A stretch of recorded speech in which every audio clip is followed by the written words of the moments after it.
Assalamualaikum. Pernah nggak sih kamu merasa, kok perut makin lama makin buncit, padahal makannya nggak banyak-banyak amat? Udah coba olahraga, diet, bahkan beli teh pelangsing, tapi tetap aja bagian perut itu susah banget hilangnya. Tapi tahu nggak, bisa jadi itu bukan cuma soal lemak biasa. Lemak perut, apalagi yang makin tebal dan keras, bisa jadi sinyal dari tubuh kamu. Sinyal bahwa ada yang nggak beres, bisa jadi berhubungan sama jantung, liver, bahkan hormon kamu sendiri. Jangan disepelekan ya, video ini bakal bahas tuntas, kenapa lemak perut itu berbahaya, apa tandanya, dan yang paling penting, gimana cara nguranginnya tanpa harus stres diet ketat. Tonton sampai akhir ya, karena di bagian terakhir kita akan bocorin 5 tips simpel yang bisa kamu lakukan di rumah, untuk bantu kendalikan lemak perut. Apa itu lemak perut? Jadi gini, lemak perut atau biasa disebut juga visceral fat itu bukan lemak biasa yang ada di bawah kulit. Ini adalah lemak yang nempel dan menyelimuti organ-organ penting di dalam perut kita.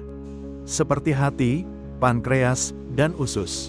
Beda sama lemak di lengan atau paha yang kelihatan menggantung, lemak visceral ini nggak kelihatan dari luar, tapi justru lebih bahaya. Kenapa? Karena dia bisa memengaruhi kerja organ dari dalam. Ciri-cirinya gimana? Biasanya perut kelihatan membuncit keras. Bukan yang kendor ya, tapi lebih ke arah padat dan susah ditekan.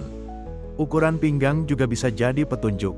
Buat wanita, lingkar pinggang di atas 88 cm udah masuk kategori berisiko. Bahaya lemak perut. Nah, sekarang kita bahas bahayanya. Lemak perut ini bisa meningkatkan risiko penyakit jantung. Lemak visceral bisa memicu peradangan kronis yang mengganggu pembuluh darah. Akibatnya tekanan darah naik, kolesterol nggak stabil. Ganggu fungsi insulin, risiko diabetes. Lemak ini bikin sel-sel jadi kebal terhadap insulin. Jadi walaupun insulin udah diproduksi banyak, gula darah tetap tinggi. Ganggu hormon. Lemak perut bisa memengaruhi produksi hormon kortisol, hormon stres, estrogen, dan bahkan hormon lapar kayak grelin. Tekanan pada organ-organ vital. Hati, ginjal, usus bisa tertekan dan fungsinya terganggu. Dan yang bahaya, semua ini bisa terjadi tanpa gejala jelas. Tiba-tiba gula darah tinggi, tiba-tiba kolesterol naik, atau gampang capek tanpa sebab. Apa penyebab utama lemak perut? Pola makan nggak seimbang, terlalu banyak karbohidrat olahan, roti putih, nasi putih, mie instan. Makanan tinggi gula, minuman manis, kue, boba, kurang tidur. Waktu tidur kurang dari 6 jam bisa bikin tubuh memproduksi lebih banyak hormon stres, lemak menumpuk di perut.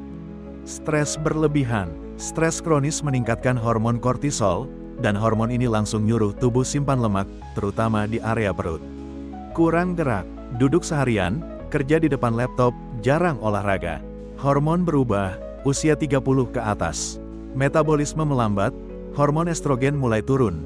Buat wanita, dan ini bisa bikin tubuh simpan lebih banyak lemak. Apa lemak perut bisa dihilangkan? Jawabannya, bisa, tapi nggak instan. Kuncinya bukan cuma olahraga atau diet semata, tapi gabungan dari gaya hidup yang lebih seimbang. Bahkan ada yang berat badannya nggak turun banyak, tapi lingkar pinggangnya mengecil karena perubahan pola hidup. 5 cara simpel untuk mengurangi lemak perut. 1. Cukup tidur, minimal 7-8 jam per malam. Tanpa tidur yang cukup, semua usaha diet dan olahraga kamu bisa sia-sia. 2. Perbaiki pola makan. Perbanyak protein, sayur, lemak sehat, kurangi gula dan makanan olahan. Minum air putih yang cukup. 3. Jalan kaki setiap hari. Nggak harus gym, cukup 30 menit jalan kaki bisa bantu pembakaran lemak visceral. 4. Latihan pernapasan dan relaksasi. Yoga, meditasi, atau sekadar tarik napas panjang tiap pagi. Mengurangi stres, bantu turunkan kortisol, bantu lemak perut larut. 5. Minum minuman alami anti-inflamasi. Seperti air jahe hangat, teh hijau, atau air lemon di pagi hari.